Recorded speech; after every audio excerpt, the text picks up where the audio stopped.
Hello people, this is Ryder here to review the Kamen Rider Geats DX Ninja Raise Buckle.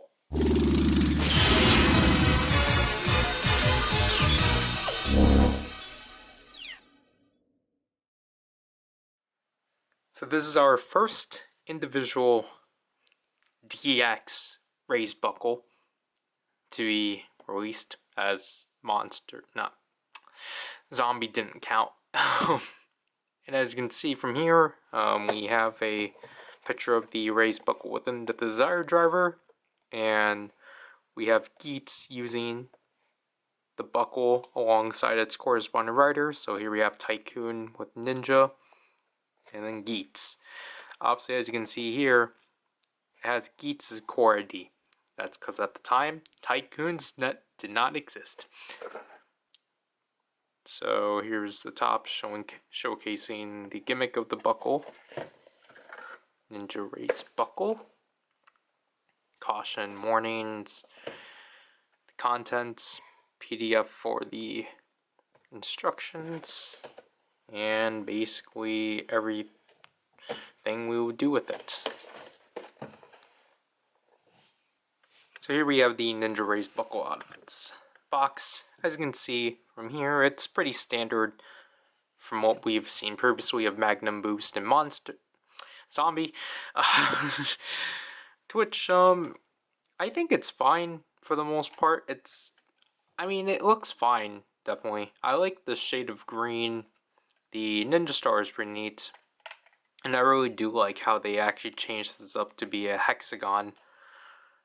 And just the details within the circular section are pretty neat and such.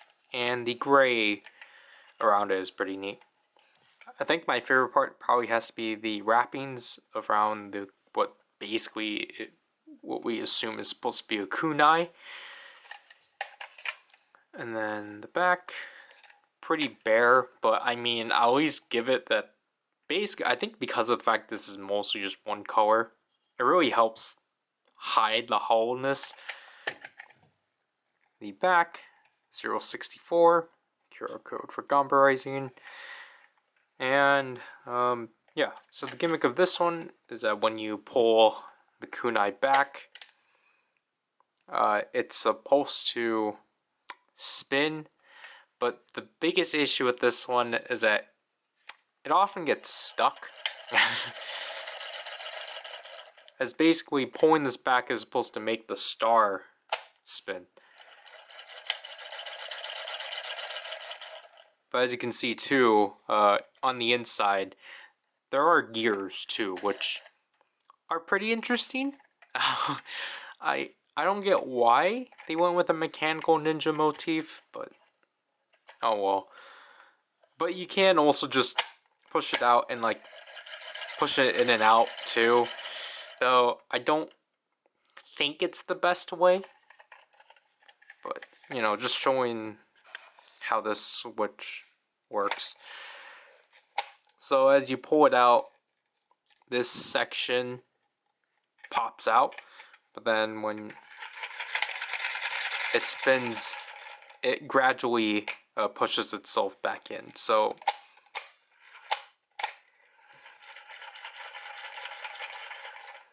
I think this one's definitely the most interesting of the switches. So we will use this within the Desire driver. So here we have the Tycoon Core ID already inserted, and hopefully the Desire driver would actually work. I just want to point out this part too, because again, this is one of my favorite parts of the buckles, of these buckles, of just having this consistency of covering the top. I really do like that they went with this weird, not weird, but odd square shape. Anyways, just slot it into the Desire driver like so. Another green LED. And now this one actually kind of works like arrow. As you pull it back, it won't react until it completes its cycle.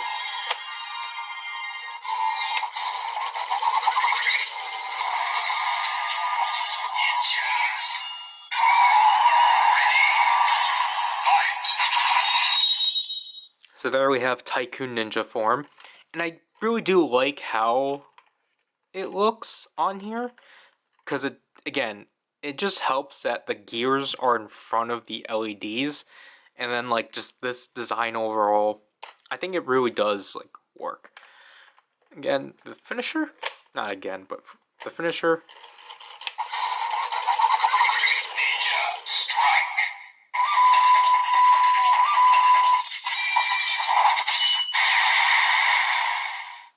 Like, it's just, the gears in front of the LEDs just really help, like, bring out more uniqueness to it. Obviously, due to this being a big buckle, it can go with boost.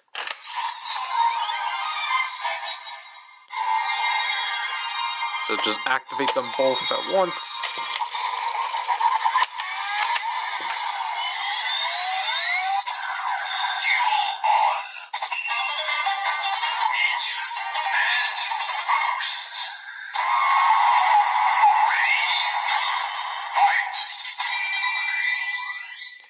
So there we have Tycoon Ninja Boost form. And I forgot to say this with Zombie Boost.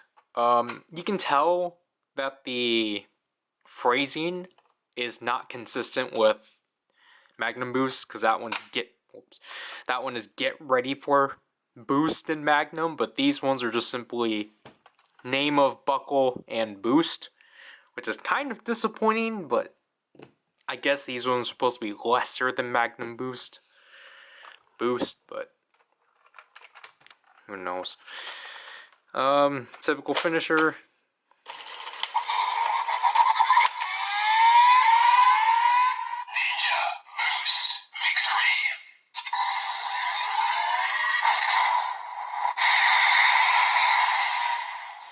I forgot to say this too, but obviously because boost doesn't really correlate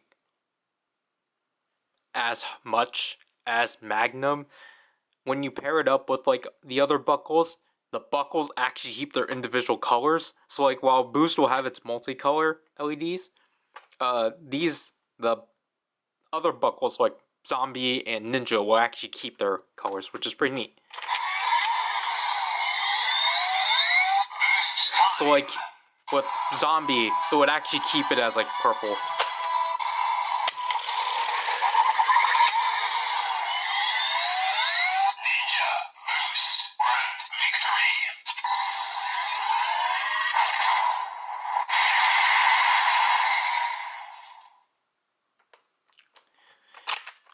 So that would typically be it within the Desire Jar. Then, because of canonism, we will show this off.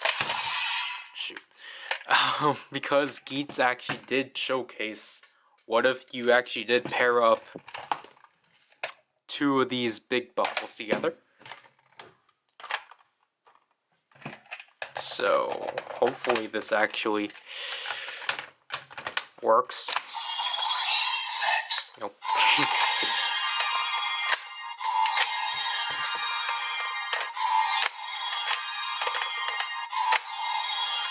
This is just... there. I don't know how Ace did it.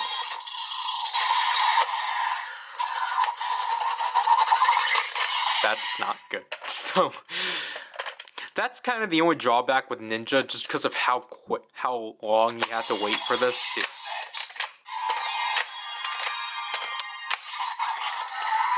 which is why I just advise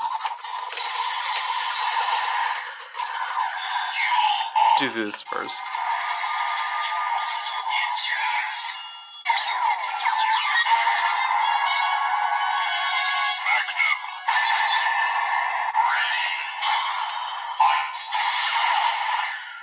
So yeah, this is Geats Magnum Ninja, but obviously with how the sound is done here, it's not how the show did it, because obviously the show does it from right to left, but because of how this was programmed, Ninja is higher than Magnum, as this one's 064, as this one is 062, meaning it will play Ninja first and then Magnum, so you can't even play this sound correctly, which is what is annoying. Other than that, the finisher would just be Ninja Magnum Victory. And the Magnum Shooter, handgun, green LED.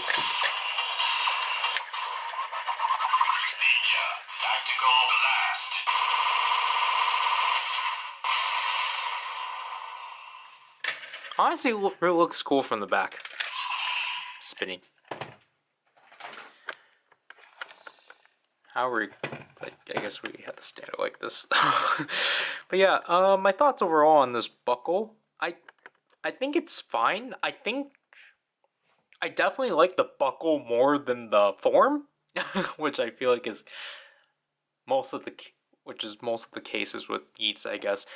But I feel like this one definitely. I think the buckle is neat, not the form. But I think for the first, like, I guess individual release of the buckles, it's pretty solid. We get a new combination, or basically we get 2 new forms out of it. We get Ninja, which basically we get another Ryder. And then we can pair it up with Boost, which is always neat to get those sounds, even if they don't resolve into anything special at the end of the day.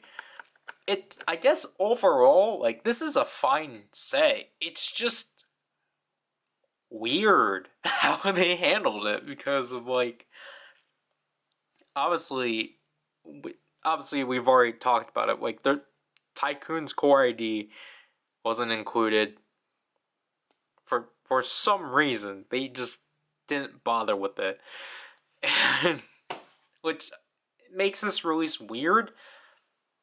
Just because why would you get this for the sake of using it with Geats? Unless you really like Ninja or Magnum Ninja. Well, that was a 1-episode thing. And you can't even have the sound play correctly. So, like, it's a fine release. It's just missing a core part. Because it's just really weird of just being the first buckle release that should have gotten a core ID, but then didn't. But I mean, I guess because of that, it at least makes this one a bit easier to pick up. I don't recall the price of this one. I think it was about like $21 if I recall from Amazon Japan. But at this point, you're probably just better off getting it off of Mandarake or other middleman services, just because. Or hopefully there's a US one in stock. I don't know about the whereabouts of the US releases of the retail stuff, but like if that's an avenue you can get this, I do suggest going for that. But if you can't, then just try to find it off Mandarake. Just cause again, this one's such a weird release, and it was never baffling to me that Tycoon's core ID was never included, just because we already knew that from like all the leaks.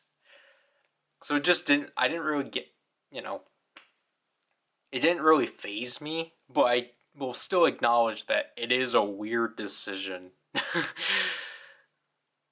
Just them basically trying to, like, not acknowledge the secondary Ryder.